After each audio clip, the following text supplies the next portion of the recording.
You see, the institutionalized church has accepted pagan syncretism and lawlessness as their way to enlightenment.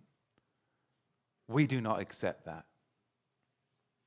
The Hebrew roots and the Messianics claim Torah observance out of one side of their mouth, yet they fail to see that they're not keeping Torah on the other.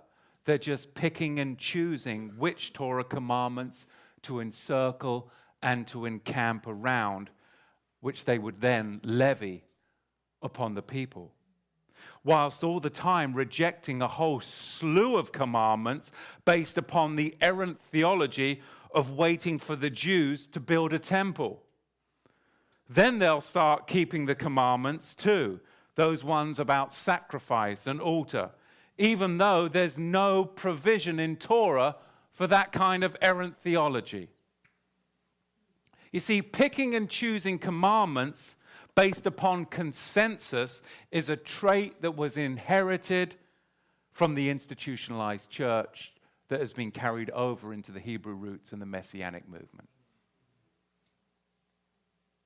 It's disingenuous at best. At worst, it's an outright lie. You see, Yahusha, as the Melchizedek, he brings us the narrow way that leads to life. We are not to syncretize pagan love feasts into the faith, and we are not to be lawless.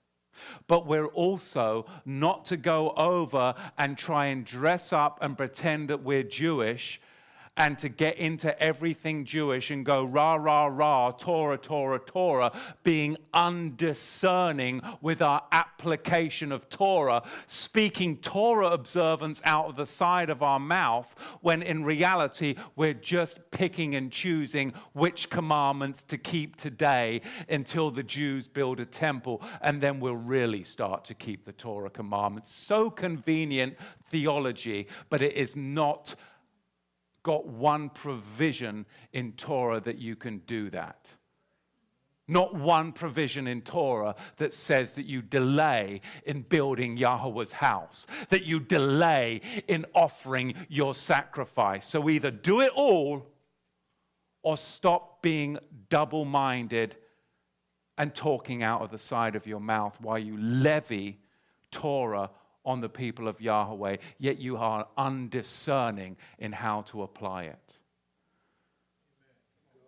2 Timothy chapter 2 verse 15 gives us clarity on how we are to walk with Yahweh. Study, firstly, to show yourself approved. Don't listen to the talking heads, but study to show yourself approved unto a lower, a workman that needeth not be ashamed,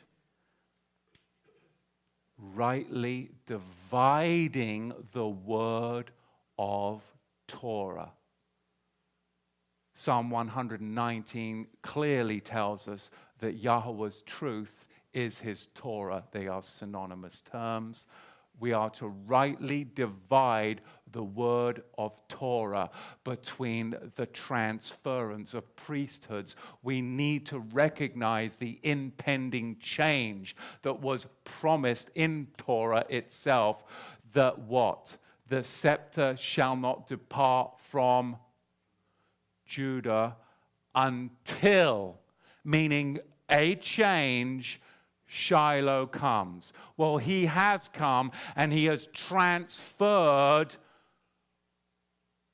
Torah unto himself, that we are now to do the Torah of Abraham, Isaac, and Jacob, not the Torah of Aaron.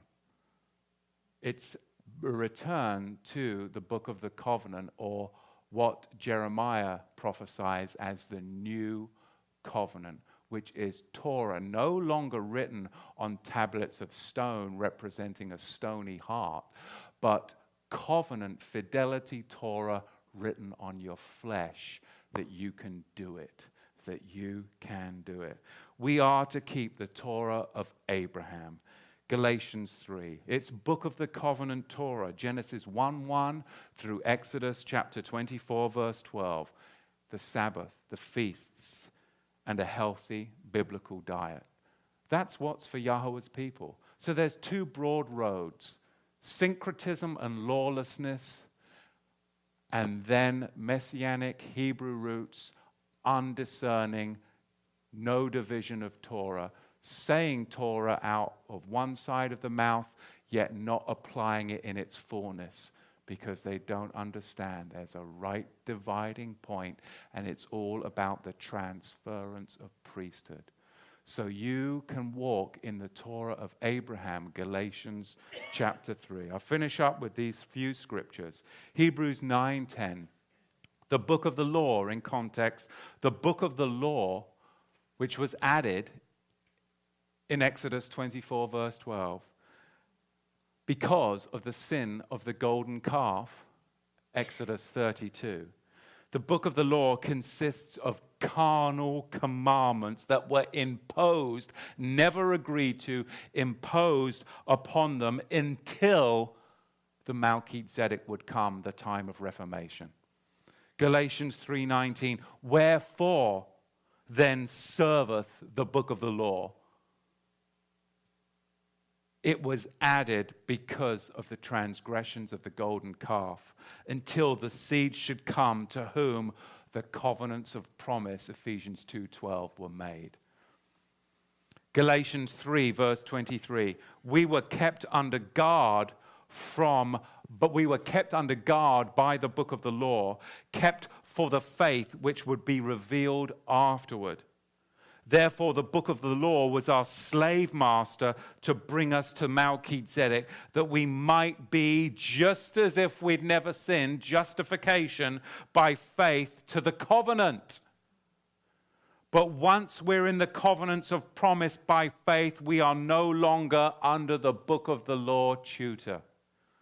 You see, we are not saved through the Melchizedek to go back under the mediation of the book of the law. We are saved to walk in Royal Covenant Torah, which is the Melchizedek ordination. Galatians 2, verse 21. For if righteousness comes by the book of the law, then Messiah died in vain.